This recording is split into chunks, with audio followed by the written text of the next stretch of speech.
നടന്മാർക്കെതിരായ ലൈംഗിക ചൂഷണ പരാതികളിൽ അന്വേഷണം ഊർജിതമാക്കിയ പ്രത്യേക സംഘം കോഴിക്കോടും കൊച്ചിയിലും എത്തി പരാതിക്കാരുടെ മൊഴിയെടുത്തു. മുകേഷിനെതിരെ നടിയുടെ രഹസ്യമൊഴി രേഖപ്പെടുത്തി. ലോയേഴ്സ് കോൺഗ്രസ് മുൻ സംസ്ഥാന അധ്യക്ഷൻ VS ചന്ദ്രശേഖരന്റെ അറസ്റ്റ് കോടതി തടഞ്ഞു. മുകേഷ് ഉൾപ്പെടെയുള്ള നടന്മാർക്കെതിരായ ലൈംഗിക പീഡന കേസുകളുടെ ചുമതല പ്രത്യേക അന്വേഷണ സംഘം ഏറ്റെടുത്തു. ഓരോ കേസിനും ഡിവൈഎസ്പിമാരുടെ നേതൃത്വത്തിൽ പ്രത്യേക സംഘമുണ്ട്.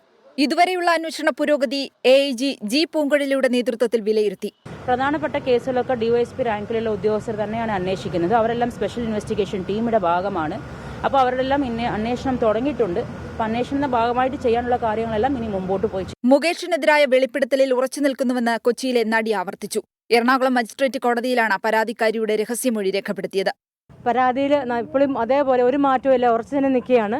രഹസ്യമൊഴിയിൽ എല്ലാ തെളിവുകളോടും കൂടി സത്യസന്ധമായിട്ട് ദൈവസത്യവും ഇട്ടിട്ടാണ് ഞാൻ ജഡ്ജിനോട് എല്ലാ കാര്യങ്ങളും തുറന്നു പറഞ്ഞിട്ടുണ്ട്. സംവിധായകൻ രഞ്ജിത്ത്, നടന്മാരായ ഇടവേള ബാബു, സുധീഷ് എന്നിവർക്കെതിരെ പരാതി നൽകിയവരിൽ നിന്നും അന്വേഷണ സംഘം മൊഴിയെടുത്തു. രഞ്ജിത്തിനെതിരെ തെളിവുകൾ കൈമാറിയെന്ന് പരാതി നൽകിയ യുവാവ് അറിയിച്ചു. ലോയേഴ്സ് കോൺഗ്രസ് മുൻ സംസ്ഥാന അധ്യക്ഷൻ VS ചന്ദ്രശേഖരന്റെ അറസ്റ്റ് എറണാകുളം സെഷൻസ് കോടതി തിങ്കളാഴ്ച വരെ തടഞ്ഞു. 24 കൊച്ചി.